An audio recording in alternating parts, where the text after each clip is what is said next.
Face it, you're never going to get my power. Do I look like I need your power? Undoubtedly, the best part of any Sonic game is the music. Whether it's on guitar, a violin, or a sound chip, the Blue Blur has produced absolute bangers. How awesome would it be if a Sonic cartoon focused solely on the music? Turns out, it was not good. Sonic Underground is a 1999 action comedy about Sonic and his siblings leading an underground rebellion against Dr. Robotnik. Team Sonic vows to find their lost mother and restore peace to their war-torn planet. Despite the dystopian uprising theme, Underground is separate from the continuity of Sonic SatAM. Sonic Underground is one of the trippiest shows I've ever seen. The presentation, writing, and songs are weirdly underbaked, but it's clear it had a rushed production. There are more cut corners than Sonic 06. I have crushed through 40 episodes of questionable quality, and now I pass this cursed knowledge to you. This show contains flickering lights. If you're sensitive to that, I recommend playing this video in the backdrop. Torturing myself for your amusement is kind of my thing. Let's figure out whether or not Sonic Underground should stay underground.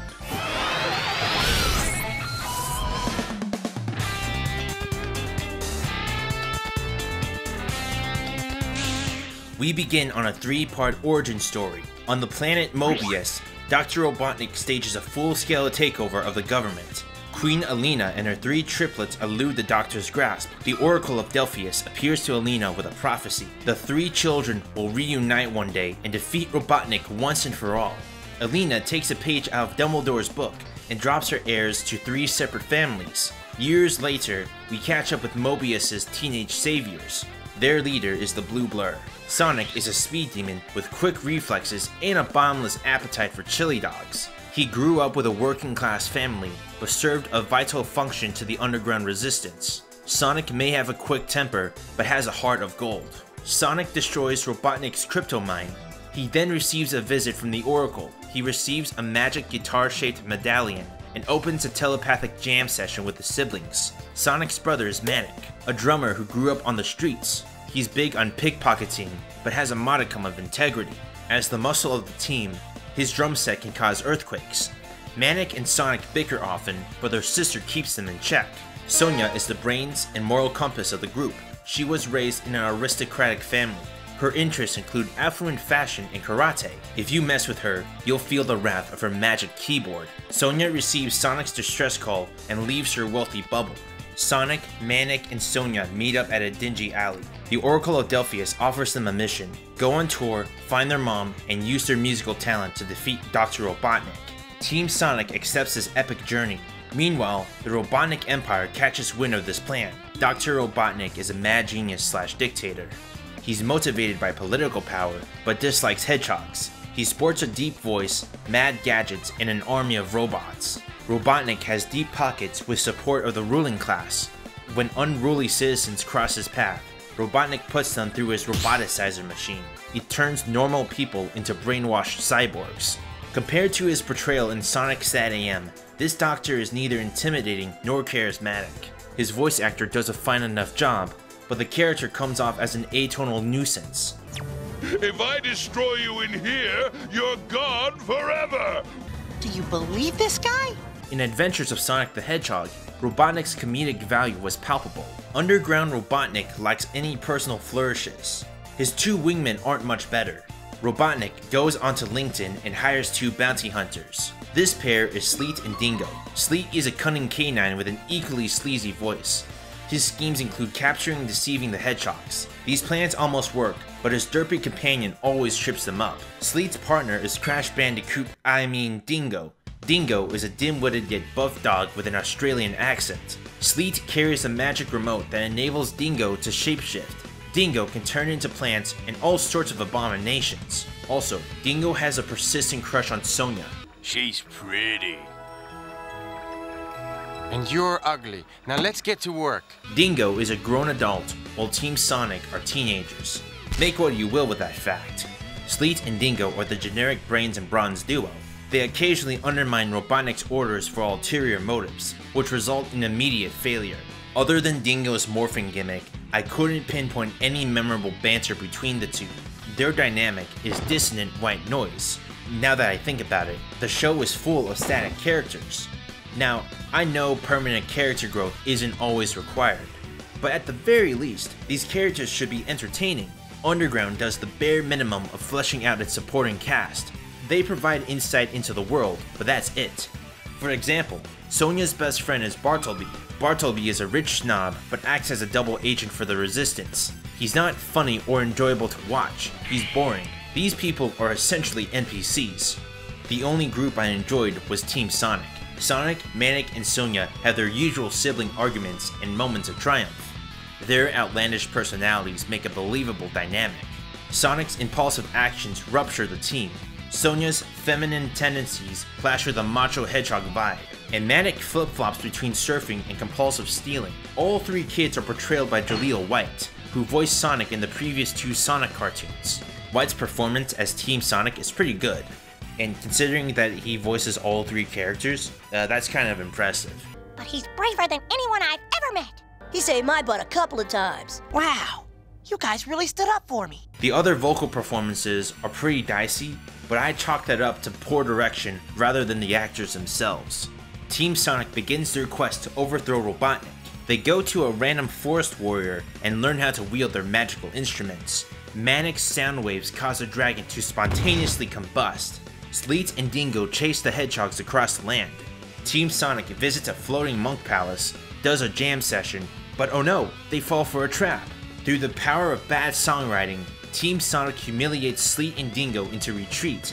The Oracle appears as a Force Ghost and encourages the team to stick together. As the hedgehogs apart, Queen Alina appears as a ghost.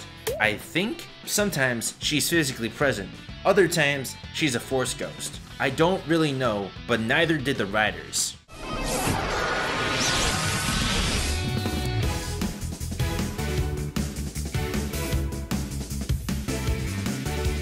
Sonic Underground is an episodic-driven adventure. With the exception of 7 keystone episodes, it's a collection of one-off stories. This format isn't bad in itself. Some of my favorite shows are episodic masterpieces. It's just a shame the writing is devoid of meaningful conflict. Now, I'm not talking about the corny dialogue like Bummer me, Horace. We look stupid. or the bland characters. It's something more basic. It's more concerned with rushing to the next set piece rather than telling a satisfying story. Underground dips its toes into two opposite philosophies, being an absurdist comedy or telling an emotional story. Adventures of Sonic was pure chaos, but it knew it was surreal from the start. Sonic Sat AM treated its characters as complex people. Both shows stuck to their niches and excelled in their own ways. Underground is a Frankenstein fusion between both approaches. Now, I'm not saying it can't be one or the other. I mean, you can be an absurdist comedy and still tell a satisfying story, but that takes a lot of work and time to perfect. Sonic Underground just doesn't have that luxury. Now, let me ask you a question. Have you ever heard of this method of writing called stream of consciousness? You write down the first thoughts that come to your mind. Putting down unfiltered ideas onto the page is a great way at fighting writer's block. But at some point, you need to trim that mess into something presentable. I learned this tip all the way back in high school, but Underground never went there, I guess. The average episode in Underground is a loosely connected sequence of events. Team Sonic investigates a problem, sings a song, fends off Robotnik, and calls it a day. Everything in between is a dartboard of randomly disjointed ideas. Now, in turn, most episodes are like watching a fever dream. I actually enjoy this Mad Lib style of storytelling. It leads to vastly wild yet fun scenarios. One moment that lives rent-free in my mind is the exploding baby bit. In 3 Hedgehogs and a Baby, Manic looks out for an abandoned baby. Near the end, he fails to catch the little dude from a freefall.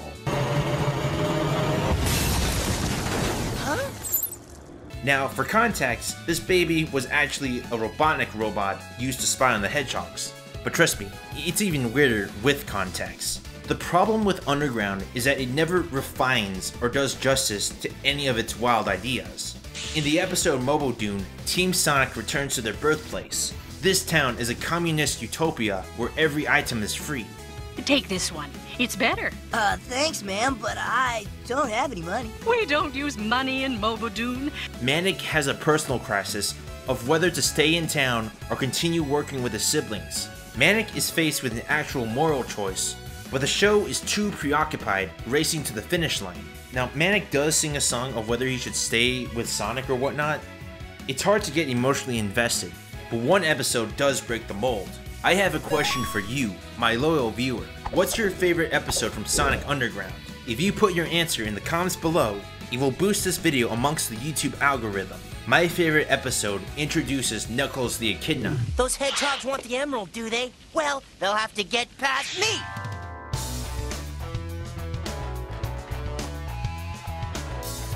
In Friend or Foe, Team Sonic makes a pit stop on top of a floating island. Team Robotnik spies on the hedgehogs, but they fall into a trap. Sleet and Dingo meet Knuckles, a warrior echidna and the last of his tribe. He's tasked with protecting the island's energy source. Oh, and he has a pet dinosaur for some reason.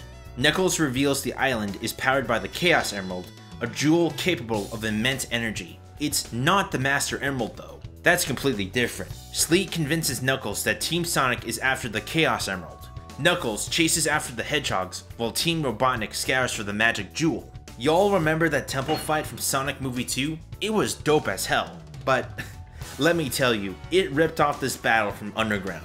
I mean, look at this grade A shot composition. Who needs clear direction or consistent proportions? This show is too advanced for such tiny questions. Sonic persuades Knuckles that he's a good guy. The island loses its power and goes into a freefall. Sonic and Knuckles defeat Team Robotnik, retrieve the Chaos Emerald, and bring balance to the island. Knuckles thanks the hedgehogs and vows to be their ally. This episode is a microcosm of Sonic Underground's priorities. The song is catchy, and the animation is janky as all hell, yet I found it hilarious. I love this naive interpretation of Knuckles. You wolf faces should have stayed home. Now you get to beat dinner. I am having the fun. What is ice cream? The best part was the bizarre animation errors. This show is plagued with so many technical mistakes. This would normally be a huge negative, but it's quite the opposite. Underground's jank provides a fascinating window into the production process. The animation quality is almost acceptable, but it's pretty spotty. When characters move diagonally from the camera, they look like they're about to explode. Half of the facial expressions are dead stares, and everything is stiff. When Sonic goes at super speed, he leaves the slowest blue streak in existence. The aesthetic design is a mixed bag. The show emphasizes a seedy underbelly art style. The color palette mixes dark tones with harsh character shadows. Now, the backdrops are pretty good. The color selection is pretty nice, if you view it in isolation. The character designs are fine on their own, but the animators chose the ugliest color palette imaginable. It's worth noting, this is the first Sonic cartoon to be painted digitally, so they probably didn't have as much experience with digital inking. Team Sonic and Robotnik are easy to look at. I don't like the clashing dark purples on Sonia's outfit. Everyone else has these dark, washed out blotches. It's garish earth tones mixed with bright neon colors. They took the highest RGB values in Photoshop and called it a day. I get it's supposed to be moody, but it's far too visually noisy. It's the equivalent of writing your school essay with caps lock turned on. It catches people's attention, but it's not pleasing to the eyes. Now, I'm no color theorist, but here's a good rule of thumb. Stick to 1 or 2 primary colors, and then incorporate less noisy / complementary colors. Sonic's palette is composed of bold blue, beige skin, and then there's the emerald green eyes that draw your attention. This color hierarchy makes sense. Underground may have slept on this advice, but it went hard on the music.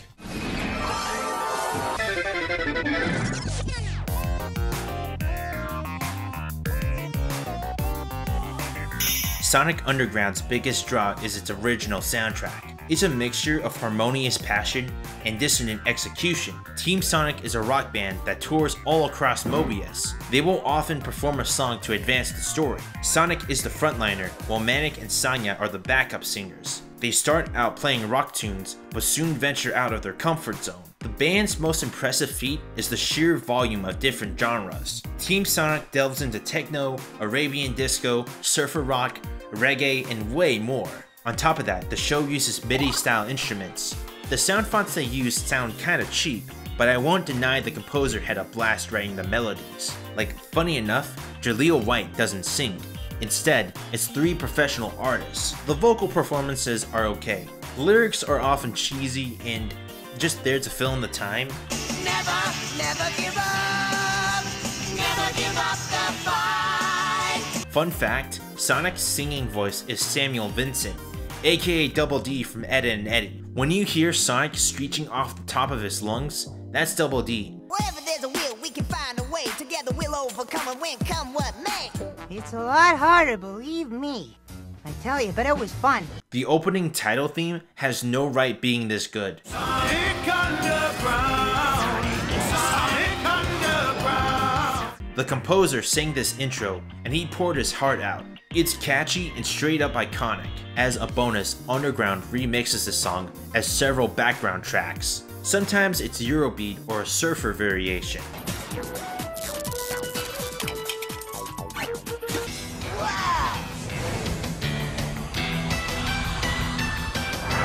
It's a neat detail to look for, but the best song is from the episode 6 is a Crowd. Team Sonic bumps into an alternate reality where Robotnik runs the Freedom Fighters. Oh, and Mirror Team Sonic is the evil ruling class. The good Hedgehogs sing about helping those in need. It's like a Phineas and Ferb number that stranded itself in 1999. I can do that for you. I can do that. Anything you need, I'll come running. It's incredibly positive. If only the same could be said of the obnoxious video editing. Every time a song plays, the show goes into music video mode. They use every preset in Windows Movie Maker, and it becomes visual vomit. These scenes use ugly transitions and terrible overlay effects. The editing is so blatantly awful, it's kind of amazing. I get this kind of editing was popular back in the MTV era. It's so ludicrous, it just adds to that low budget charm. But here's the $1 million question. Do the Hedgehogs find their mother? Let's check. The last episode in production order is Virtual Danger. Team Sonic gets addicted to VR chat, but Robotnik hijacks the game. It ends with Robotnik's gamerpad getting blown up. No answers here. I like seeing explosions as much as the next guy, but the lack of resolution is super disappointing. I got something better. Let's cover the closest thing to a series finale, Chaos Emerald Crisis. This is 3 episodes long and has Knuckles, so it's bound to be good. Team Sonic relaxes at the beach, but Robotnik's flying fortress spoils the fun. It turns out a Chaos Emerald powers the ship. Team Sonic sends a DM to Knuckles and he takes up their offer. Team Sonic turns the fortress into a paperweight, but Sleet and Dingo steal the Chaos Emerald for themselves. Dingo accidentally consumes the magic jewel and turns into Godzilla. He's drunk on power and threatens the safety of Mobius. Team Sonic and Team Robotnik work together to take down Dingo. They play a rock song, retrieve the emerald, and downsize Dingo. Sonia kisses Knuckles on the cheek. Knuckles and the Hedgehogs depart on good terms. That's the closest thing to a satisfying conclusion. But seriously, did Team Sonic ever find their mother? Nope. Bummer, Bay Horace.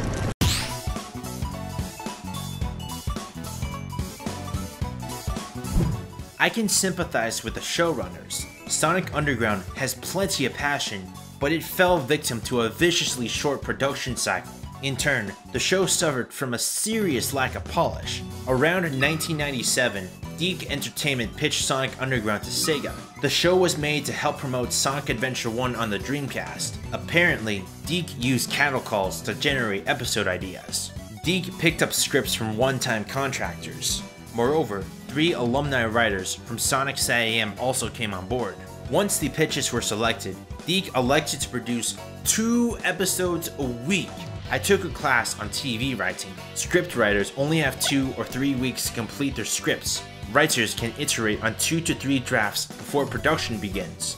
But making 2 episodes a week leaves no room for fine-tuning. You know, for things like logical consistency or fleshed out characters. That's partly why the show plays like a fever dream.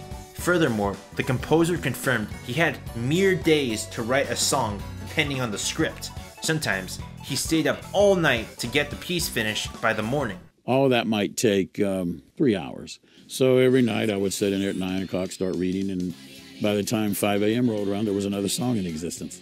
It's genuinely impressive he made that many songs despite the crunch, but even the pros have their limits. From all the factors laid out, it's clear the executives created their series as quickly and cheaply as possible. The showrunners had some wicked imagination, but no time to realize their full potential. In conclusion, Sonic Underground may be a trippy mess, but it's a mess forged with passion.